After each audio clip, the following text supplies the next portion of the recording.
প্রবেশ করি তখন এই যে পান নিয়ে দাঁড়িয়ে থাকে না সমস্ত, সামনে দেখবেন পান নিয়ে, পান সুপারি নিয়ে দাঁড়িয়ে থাকে। এর কারণটা, এর কারণটা হচ্ছে জগন্নাথ পান গ্রহণ করে। একদিন কি হয়েছে জানেন, একদিন একদিন না মানে প্রভুদাস নামে একটা পানের দোকান ছিল। জগন্নাথ যে মন্দির, এই মন্দিরের সিংহদ্বারের পাশে অনেক আগে প্রভুদাস নামে একজন পানের দোকান ছিল। উনি পানই বেচতেন, ভক্তদের পান খাওয়াতেন। এখন প্রতিদিন ওই গর্ভ মন্দিরের ভিতরে যখন জগন্নাথ শয়নে যাবেন, গর্ভ মন্দিরের ভিতরে বলতেন, প্রভু প্রভু তোমাকে যদি, তুমি তো কত কিছু খাও প্রভু, 56 ভোগ 36 ব্যঞ্জন কত কিছু খাও, কত গ্রহণ করো, তুমি যদি একটা পান গ্রহণ করতে না প্রভু, আমি তো পানের ব্যবসা করি, তুমি যদি পান গ্রহণ করতে আমার একটু ভালো লাগতো, তুমি তো পান, হ্যাঁ, এইরকম প্রতিদিন এসে জগন্নাথের কাছে একটা আত্মীয়টা জানিয়ে, আত্মীয়টা জানিয়ে এবার প্রতিদিন আসতে আসতে আত্মীয় জানাতে জানাতে একদিন না স্বয়ং জগন্নাথ আর বলরাম, স্বয়ং জগন্নাথ বলরাম একেবারে প্রভুদাসের পানের দোকানে, কৃষ্ণ বলরাম দুইজন একেবারে পানের দোকানে, বলছে যে তোমাদের পান দাও প্রভুদাস, আমাদের দেবে পান। তখন ওই ছোট কিশোর রূপে গেছে, তো কিশোর রূপে যখন গেছে তখন ভগবানের ওই দিব্য অঙ্গ জ্যোতি, অঙ্গ কান্তি দেখে ওই পান দিচ্ছে, কিন্তু পানের দাম আর চাইতে পারে, আর শুধু ওই ভগবানের দিব্য অঙ্গ কান্তিটা দেখে দেখে, হ্যাঁ, সেই প্রাণ জুড়ায়। কারণ কৃষ্ণের রূপটা এমন, ও রূপ দেখলে সারা জীবন ভরও ওর তৃষ্ণা মিটবে না। এইরকম প্রতিদিন পান খেয়ে খেয়ে চলে যায়। কৃষ্ণ বলরাম, জগন্নাথ বলরাম পান খেয়ে খেয়ে প্রতিদিন চলে যায়। এখন ওর পয়সা চাইতে পারে না, সামান্য একটা গরিব দোকানদার, পানের দোকানদার আর কত কি, এইভাবে পান খেয়ে খেয়ে চলে যায়। একদিন এই কথাটা বলছে ওই পূজারি, তখন পান্ডা পূজারি ছিল বলরাম দাস, তাকে বলছে এই কথাটা যে দাদা, প্রতিদিন দুটো ছেলে আসে, এসে পান খেয়ে খেয়ে চলে যায়, তাদের এই দিব্য অঙ্গকান্তি দেখে আমি আর পয়সাও চাইতে পারি না, পয়সাও মনে থাকে না, এই 1 মাস ব্যাপী এইভাবে পান খেয়ে খেয়ে চলে যায়, পান খেয়ে খেয়ে চলে যায়। তখন বলরাম দাস বুঝতে পেরেছিল, তখন পান্ডাদের সঙ্গে জগন্নাথের স্বয়ং কথা হতো, বুঝতে পেরেছিল, বলছে কেমন তাদের দেখতে, বলছে একজন খুব পরিষ্কার আর একজন মেঘের মতো একেবারে রং। তখন বুঝতে পারছি, তখন বলরামদার বলতে, শোনো, এক কাজ করবে, কালকে যখন পান খেতে আসবে, পান খেতে কাল যখন আসবে, তখন পান টান খাইয়ে নিয়ে বলবে আজকে দামটা দাও, আজকে পানের দামটা, পানের একটু দামটা দাও।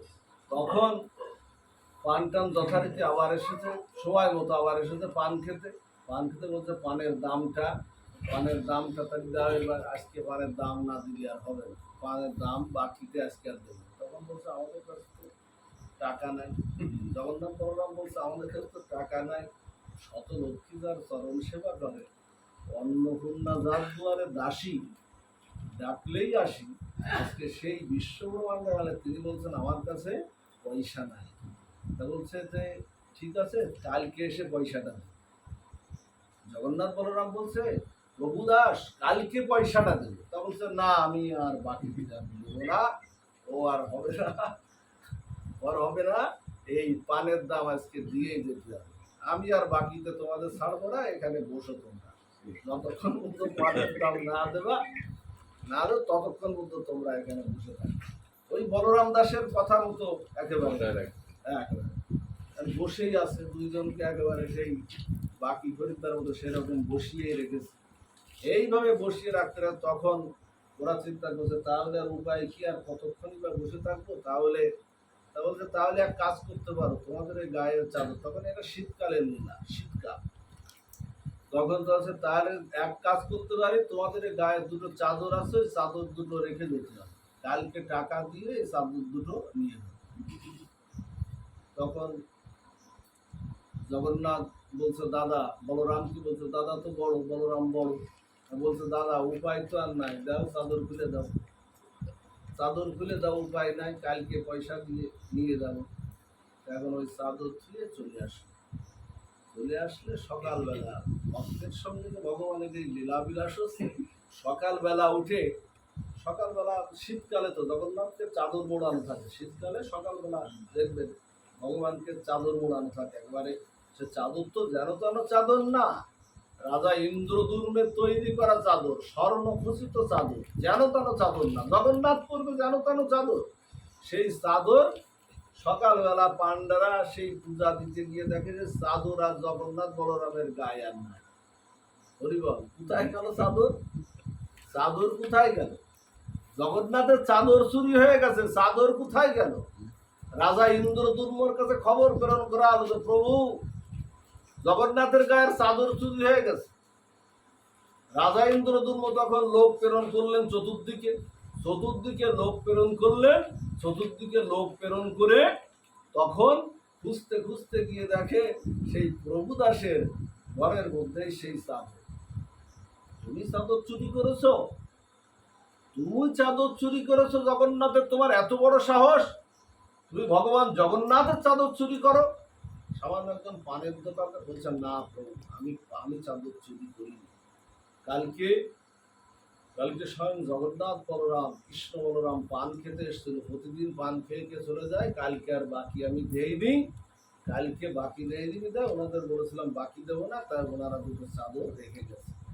এই কথা যখন বলরাম দাস যখন সমর্থন করলেন পান্ডা, তখন বুঝলেন জগন্নাথের স্বয়ং পানেরই লোক হলো, প্রতিদিন পান খেতে উনি আসেন।